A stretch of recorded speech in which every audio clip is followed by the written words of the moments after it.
السلام عليكم ورحمة الله وبركاته، يعطيكم العافية. أول درسنا اليوم إطماع البرتغال الاستعمارية في الوطن العربي.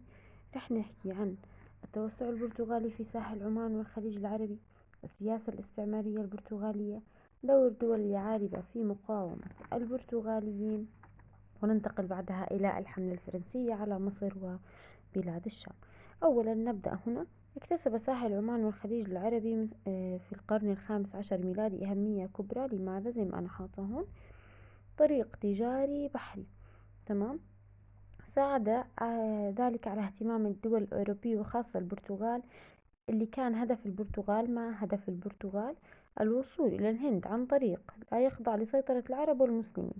يعني أبدأ أوصل للهند اللي هي هون، تمام، بدون ما أمر بمصر وبلاد الشام وسيطرة العرب وينزلوني من هون أو من مضيق هرمز إلى الهند. فكان الحل هو إني أدور هكذا لأصل إلى الهند عن طريق البحري اللي هي رأس الرجاء الصالح. بالتالي الوطن العربي تماما بطل له داعي بالمرور من خلاله. فمولت رحلات الاستكشافات الجغرافية مثل رحلة بارتيمول دياز. بهمني كلمة دياز، اسم دياز. وصل إلى رأس العواصف اللي هي نفسها رأس الرجاء الصالح. ما هي رأس العواصف؟ رأس الرجاء الصالح في طرف إفريقيا الجنوبية، ولم يستطع إكمال رحلته فعاد. إذا خلينا نحكي كمان مرة. دياز وصل لهون ورجع. مين اللي كمل مرة ثانية؟ فاسكو دي جاما، الذي أكمل رحلة دياز وتمكن من مساعدة أحد البحارة والخرائط والأدوات الملاحية اللي كان يستخدمها عرب ساحل عمان والخليج العربي من الوصول إلى الهند بالدوران حول إفريقيا مرورا برأس الرجاء الصالح. يعني هو كانت رحلته بالضبط مرورا برأس الرجاء الصالح بالدوران حول إفريقيا ذهابا إلى الهند. تمام. مرورا برأس الرجاء الصالح، وأسسوا محطات لهم للسيطرة على المنطقة بأكملها. هاي هي خطة حملة البرتغالية.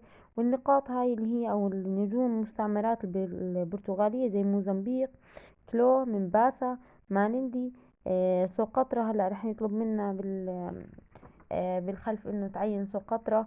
مضيق هرمز، هي مضيق هرمز هون بس انا مخربش عليه. كمان مسقط، هي مسقط اللي هي تحت الجزيرة العربية بعمان. واضح؟ مش مطلوب منكم الخارطة طبعا، مطلوب منك المعلومات اللي بالأعلى. استغل البرتغاليون ضعف دولة المماليك في مصر وبلاد الحجاز، وانشغال العثمانيون بتوسعهم باتجاه الغرب، وبعدهم النسبي عن سواحل الهند على المحيط الهندي بالسيطرة على سواحل عمان. إذا هون أسباب سيطرتهم على سواحل عمان، أو كيف تمكنوا من السيطرة على سواحل عمان واحتلال سواحل الخليج العربي.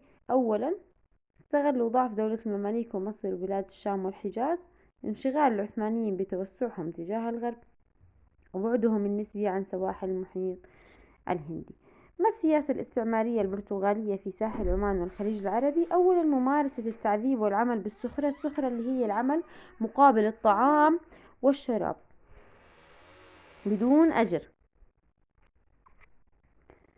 ثانيا، تعصبهم الديني ضد المسلمين وإجبارهم على اعتناق المسيحية. ثالثا، حرق وإغراق سفن من كان يخرج عن سياستهم الاقتصادية الاحتكارية. الآن دول اليعاربة دورهم في مقاومة البرتغاليين. بدي أحكي أول شي حركة مقاومة أو دول اليعاربة هم كانوا في عمان بقيادة ناصر اليعربي. تمام. ورح نحكي الآن عن أهم أعمال ناصر بن مرشد اللي هو نفسه ناصر اليعربي. ناصر بن مرشد نفسه ناصر اليعربي. توحيد البلاد تحت حكم مركزي لمقاومة البرتغاليين. إنشاء أسطول حربي وتجاري لمنافسة الأسطول البرتغالي. بناء القلاع والحصون العسكرية لمحاربة البرتغاليين. أهم أعمال ناصر بن مرشد توحيد البلاد، هاي أهم شيء. لماذا أنشأ ناصر بن مرشد أسطولا حربيا وتجاريا؟ هي موجود لمنافسة الأسطول البرتغالي. الآن اليعاربة العمانيون هاجموا الحصون والقلاع البرتغالية، ألحقوا الهزائم بالقوات البرتغالية. مطلوب منه هون أنه تم إجلائهم نهائيا عن منطقة ساحل عمان والخليج العربي عام 1658. تمام. إذا إجلاء مين؟ طبعا برتغاليين. بالتالي كأنه استقلال عمان أو ساحل عمان. وحتى سواحل شرق أفريقيا انتهت هذه الدولة. أي دولة؟ اللي هي الدولة اليعاربية، انتهت الدولة اليعاربية معايا تمام. بعام 1741 بتأسيس الدولة البوسعيدية بقيادة أحمد بن سعيد. الآن أسئلة الدرس. رأس العواصف هو رأس الرجاء الصالح. البوكلت مش مطلوب منكم لأنه أصلا هو كان موجود والتغى الصفحة ما التغى السؤال. سبب واحد: أهمية ساحل عمان والخليج العربي للبرتغاليين. هيها موجودة بالصفحة الأولى، اللي هي الوصول إلى الهند عن طريق رأس الرجاء الصالح أو عن طريق أي طريق لا يخضع ليه العرب. أو تمكن فاسكو دي جاما من الوصول إلى الهند. السبب وصوله إلى الهند إن هو وصل إلى رأس الرجاء الصالح عن طريق طرف يعني الالتفاف حول طرف إفريقيا الجنوبية. طبعا هو ما استطاع الوصول ما استطاع دياز الوصول لأكمل فاسكو دي جاما.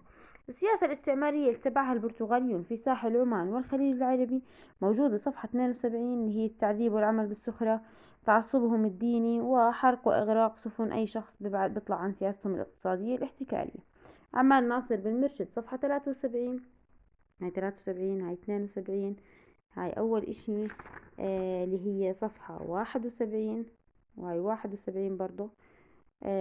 أعمال ناصر بن مرشد: توحيد البلاد تحت حكم مركزي لمقاومة البرتغاليين، إنشاء أسطول حربي، بناء القلاع والحصون. هيك بنكون خلصنا هذا الدرس.